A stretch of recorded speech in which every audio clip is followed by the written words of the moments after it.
港区議会議員の豊島邦弘と申します。新宿区議会議員の青木ひとみと申します。練馬区議会議員の桃川一郎と申します。板橋区議会議員の坂田と申します。品川区議会議員の荻野彩香と申します。私たち参政党は教育の問題を重要な柱として掲げておりまして、こういった資料がお手元にあるかと思います。これは参政党が出しておる質問主意書のコピー、その中を見ていただくと、日本政府慰安婦問題だとか、南京事件だとか、どのような考え方を持っているのか、質問したりしております。この歴史の認識だとか部分というのは、小学生からずっと勉強していくわけでございます。その中で、日本のこの国に誇りを持てる、この国に愛情を持つことができる教育、そういったことをですね、大切なことだと思っておりますので、教科書の問題を今回に取り上げていきたいと思っております。教科書は検定があって、そして採択というものがございます。この私たちが今問題としているのは採択の部分でありまして、それぞれの小学校、中学校、高校、そういったところでどのような経緯で教科書が採択されているのか、そこの部分を今後質問していくと。今どのような問題があるのかというところをちょっとご紹介したいと思うんですが、小学校で使われている教科書を比較したものでございます。東京書籍、日本文教出版、教育出版、この3社がほぼ独占している状況なんですけども、新しい憲法の話というものがありまして、平和主義に関する内容、すべての教科書に書かれておるわけであります。つまり、すべての小学生がこの教科書を見て学んでいくというわけなんですが、戦争の放棄というところ、今度の憲法では、日本の国が決して二度と戦争をしないように、2つのことを決めました。その一つは、兵隊も軍艦も飛行機もおよそ戦争をするためのものとは一切持たないということですと。もう一つは、よその国と争い事が起こったとき、決して戦争によって相手を任して自分の言い分を通そうとしないということを決めたのですと。これがですね、あたかも正しい認識であるというふうに書かれているわけですね。しかし皆さんは決して心細く思うことはありませんと。日本は正しいことを他の国より先に行ったのですと。世の中に正しいことぐらい強いものはありませんと。さらにですね、これを美化する内容になっておりまして、日本が武力を持たないということについて賛否が分かれるという内容であるにもかかわらず、一方的な価値観が述べられておりまして、3社とも全てこういったことが書かれておりますので、選択肢がないという状況になっているんですね。今、中国、ロシア、そういったですね、軍備を増強している国に囲まれているこの日本において、まだ年派もいかない小学生がこういったことを学んでいくと、これについて、刷り込みが行われているんじゃないかと。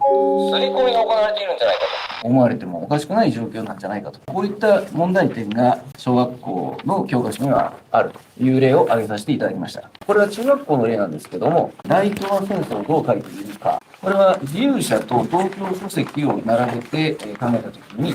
日露戦争があった後に、欧米の対日警戒感が生まれたことを記述しているのかどうか。これについて比較をしてみましょうという。自由社の方はですね、日中戦争が日本の生き残りをかけた戦争だったこと、そして日本の勝利が植民地にされていた民族に独立への希望を与えたこと、そして続けて、それが西欧列強の間で黄色人種に対する欧化論が広がる出発点となったことが書かれております。さらに、アメリカの対日威嚇外交が示された上で、弱小国日本がそれを受け流すしかなかった苦しい立場が記載されている点で、世界の動向を見据えた記述となっているということなんですが、東京書籍さんのところを見るとですね、日露戦争中に日本軍が占領をし、勢力範囲にしましたと。日本は半官半民の南満州鉄道株式会社を設立し、鉄道を中心に炭鉱や製鉄所を経営するなど、満州での利権を独占していきました。そのため日本は満州に経済的に進出しようとしたアメリカと次第に対立するようになりましたと。このように書かれておるわけですね。日本が占領しとか、勢力範囲に満州の南部をしたとか、事実は書かれているのは確かなんですが、そのような流れになったこの経緯がですね、細かく書いてないという印象を受けるわけであります。この点に関しては、自由者さんの方が細かく書いてありますねとかね、それぞれの項目に関して、この会社はここが優れている、この会社はここが優れている、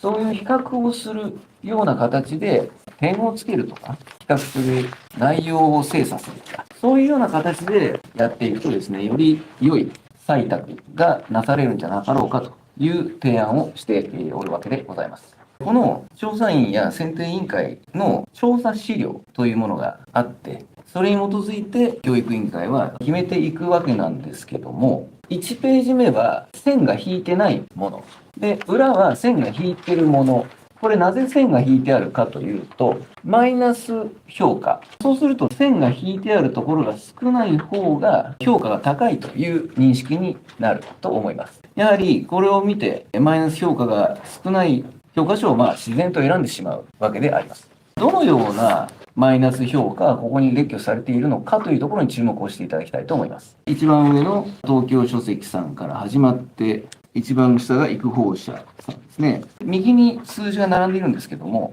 例えば教育出版さんの構成上の工夫のところの枠の中にある脚注と本文を示す数字は親切だがうるさい漢字を受ける。ね、うるさい漢字とかいうのはですね、主観が非常に大きいんですよ。帝国書院さんの構成上の工夫のところの線引きのところとか、若干文字が小さく、文章記述が長い嫌いがある。こういうのはですね、主観的な部分が入ってしまうと思うんですね。なので、やはりですね、主観的な部分の感想がここに述べられていってしまう。それがどんどん列挙されてしまうと、公正なですね、採択が本当に行われているのかなっていうところが疑問になってくるわけです。下の方の会社様はかわいそうな印象だと思うんですけど、線が引きまくられているわけですね。例えばですね、育法社さんの内容の部分とか、日本軍のアジア侵略とアジア独立の関係、大東亜共栄圏構想が美化されすぎている。美化されすぎているかどうかというのは、教育委員会が考える部分でいいんじゃないかと思うんですね。採択に影響を及ぼす部分ですから、事実をしっかり述べると。じゃあ、例えば美化されすぎているんだったら、美化していない教科書はどれなのか。比較が全くできない状況なんですね。こうすると、やはりしっかりとした採択が行われているのかどうかが疑問になってくるので、今回、私たち東京議員団としては、そこの部分を問題視しているというわけであります。非常に良い教科書が作られたとしても、こういった形で採択が決められ続けてしまうと、せっかくのいい教科書が生まれてしまう可能性があるということで、今回、採択の部分を問題点としているわけですが、どこどこがいいんじゃないかという印象をですね、教育委員会の方々に持たれてしまうような誘導がなされていないかというところをですね、しっかりと問題点としてまずは確認するべきだと。で、また、教科書の採択をする場所でですね、ものすごくたくさんの人がずらずらっと入ってきて、あれがいい、これがいいと騒いだりするケースが過去にあったそうであります。選ぶ方々がしっかりと選べるような環境が整えられているのかというところも、議員団として、確認していこうということを考えております。で、こういったことが、今後も何も行われずに、ずっと、なあなあで続けていってしまうと、どういうことが起こるかというと、教科書採択に形骸化が起こってしまうということを懸念しておるわけであります。例えば、特定の勢力が研究資料、そういったものを独占したりとか、教育委員会が教科書を採択していますよという形は取っているが、実際は違うものになっていくんじゃないかと。自虐史観のようなものが子どもたちに教え込まれていってしまうんじゃないかということを懸念して、これを改善すべく、参戦党東京議員団としてこれよりやっていこうと思っております。今度、教科書の採択の時期を迎えるわけでありますので、このタイミングで記者会見という形で発表することに意義があると思いまして、この度行わせていただいた次第でございます。